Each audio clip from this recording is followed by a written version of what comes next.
So this is another one from Mark. After Dan and Pat write a demo and bring it to the rest of the band, how much musical leeway do they have? Do you give them free reign, or do you have the final say? None. Zero. We're not. No the iron fist has fallen. You listen to everything we say. No, that's not Next true. question. Next question. It was a little bit of that on Grappling, though. I admittedly came in, 2/3 of the way through that record. But when, I mean, you guys are at the Skeletons, but we kind of came in and, I mean, for the most part, you had to say on how the song structure went, but we worked together on a lot of the harmonies, a lot of the intricacies in the production and all of that, right? Yeah. What do you all think?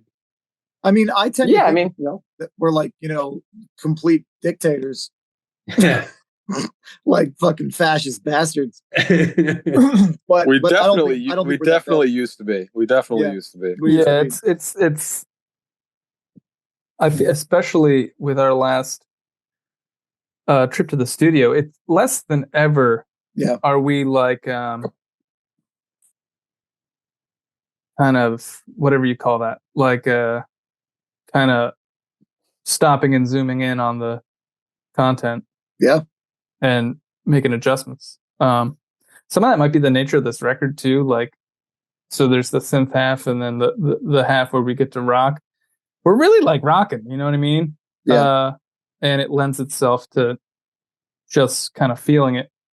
Right. But I think it's a good question. I mean, and too, though, Jamie, I mean, this goes to a different question in the chat that I saw. Are other people making songs? Like, Jamie, you have a song, that you brought to the table that we shaped. I have a couple songs that we brought to the table and shaped. And then obviously the brothers have most of the content, but it's like, for this record, it's just like what sticks, what feels good, and less like, oh, Pat's going to write this and he's going to tell everyone, John Lennon style or whatever, how this goes, and just, follow in line for the songwriter. And sometimes, I mean, that has gone that way before, for better, more than for worse, in my opinion.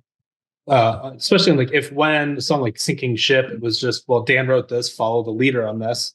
But this newest record, it's definitely a lot more. It still has the brothers drive in the driver's seat, but there's a lot more band creativity in the rooms, spur of the moment. Some Jeff feedback, some Monda feedback, some me feedback. I contribute absolutely nothing. It's not true. I wouldn't say that's true.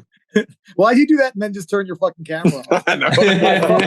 my battery is dying, and my fucking charging port, it's fucked. I will also say, I think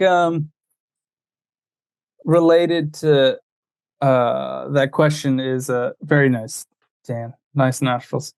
Related to that question is like a lot on If When. It was like you want to leave space for people to experiment and get a lot of content out there. And sometimes I hear old demos where I'm like, whoa, we were doing that. But then we got to curate it. We got to trim it back. And especially with If When, there were like stretches where we're, what can you add to this to make it better when it's like a really strong piece as like a singer-songwriter piece, maybe just vocals and guitar. We might, in rehearsal, put a ton of ideas out there only to like rein it all back in because we're thinking of what serves the song best. Yeah. And Pat and Dan play a heavy hand in that, for sure. I think we all can talk about it. Yeah, definitely. So the question is, he says, do you give them free reign? Talk about me and Pat. Do you give them free reign, or do you have the final say? And I think the answer is kind of like yes, where it's sort of like we give the guys. It's like we bring a song, and it's weird because this lineup of the band. This happens the least because these guys, are contributing songs now, but there's this sort of thing where it's like, yeah, here, have free reign, right? but then it's like at the end, it's like, guys, we might just fucking cut that whole thing, and it's it can be a huge bummer, you know. And I will say that Joe and Jamie and Monda, that's like when some of that happens, you know, where the song that like the kind of like the the author of the song goes like, no, I don't want that, you know. And it's like, you've created this whole fucking thing, you know. I have this was my part. I made this thing, and we're just gonna throw it away, you know. That can be a huge bummer, and that can really like break people's spirits, you know what I mean. And I really give you guys a lot of credit for like respecting the author of the song, you know, and kind of trusting in the vision of it, because that's not easy when you I mean, fucking, we put so much work into these songs. Everybody, not just you guys, but me and Pat will write entire things and then completely scrap it, you know. And like that can be a huge bummer. Sorry. Yeah. Oh, I am unmuted. Okay. I was just because it's just popped on the car the other day. I just let the demos play. Yep. When I'm in the car, and the thing popped up with where we had I did like a you did like a guitar like orchestral thing in the middle of you know what I'm talking about? Sonata. Yeah, Sonata. Thank you. Yeah. And I did like a string thing. Yeah. And then you even sent me it like with the two like overlapping. Yeah, and it was awesome. Yeah, I mean that stuff is like, the album is only one way that this stuff ends up manifesting, even though it's like the thing we're working on the most. Right. There's all this other stuff that at least we have that I'm not really that hurt when we cut things, especially because I almost never don't get the like it's clearly serving the song best. Right. Yeah. Well, there's we do a billion versions of things, and the ones we think are the best is what's on the record. Yeah, it's usually not a thing where it's like, hey, guys, we want it this way, and you're just like, what the fuck are you talking about? Like, right? Obviously, you're wrong. You know what I mean? Like, we're compatible enough altogether musically that's not going to happen. You know? The are we allowed to say song names or no? Sure. On Vineyard, that one got reworked a ton of times. And then God. Literally like 2 weeks before we recorded it, Pat's like, I want to fundamentally change everything. And it was it was totally for the better. But then Creation, you're like, Dan, here's what I'm thinking. I want to change it. We're like, no, we're not doing it. I worked hard on that drum part. And then like 2 days later, like, yeah, you're right. It's good. Yeah, that was. I won on that one. You did, and I got really mad at you at that rehearsal, and I think I like stormed out or some shit. You did, yeah. You got really mad. And then like 2 days later, I was like, nah, you're right, dude. I'm sorry. That rarely happens anymore. You know, we've kind of like you know, we've learned to control ourselves a lot more. But when we were younger, man, when we were in our 20s, there was a lot of that. Teens and 20s, man, a lot of that energy of just like, fuck this. You know what I mean? Yeah. Like, I was pretty much unbearable. Yeah, Pat you get fucking crazy with some shit. Well, okay. And then, sorry, Pat, you go. Yeah, no, I was just gonna have the final say on this question. Oh, yeah,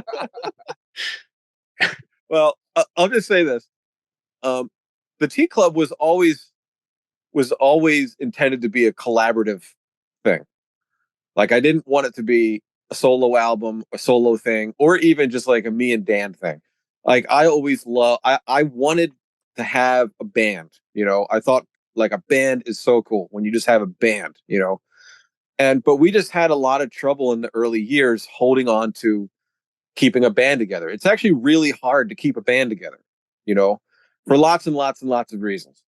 But that was, you know, the goal was always, it was never really like I'm Robert Fripp or I'm pretending to be Robert Fripp or something and everything has to be, it really wasn't like that. Although, you know, we had things that we wanted to do, you know, but it was always intended to be collaborative. And we struggled to find people that had similar vision. But I will say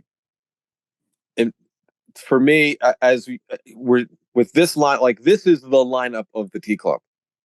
Like the 5 of these people in this in this 9 square years, for me dude. 9 is years. like this this lineup. is this is the lineup of the. This is the first time that we've had the full band where I don't like.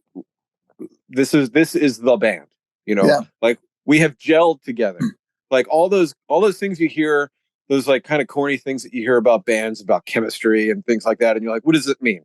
You know, like in my opinion, we have that now, and it took some time, you know, and we have put a lot of time in together. But I'm at the point where I don't have to zero in on anybody's content because I just let me totally trust piggyback off everybody. that. Let me piggyback off that because what I was going to say, and I'll be quick. But for a song like on If When with Creature, it was Dan just quit. Dan just with Creature, it was too big for any one person to have total control over. Yeah. And almost every member of the band had like either their own like small section or larger section of the song that they either wrote or were more responsible for. And at the end of the day, it started out as all these fragmented pieces that we all kind of wrote and came together with, and it gelled, like you were saying, finally as a unit, we created this massive piece of music. But it's not like Dan wrote Creature and then we all wrote parts for it. It was like me and Dan and Jamie and Pat and Monda we contributed to that song. We really turned a corner at some point. Growing up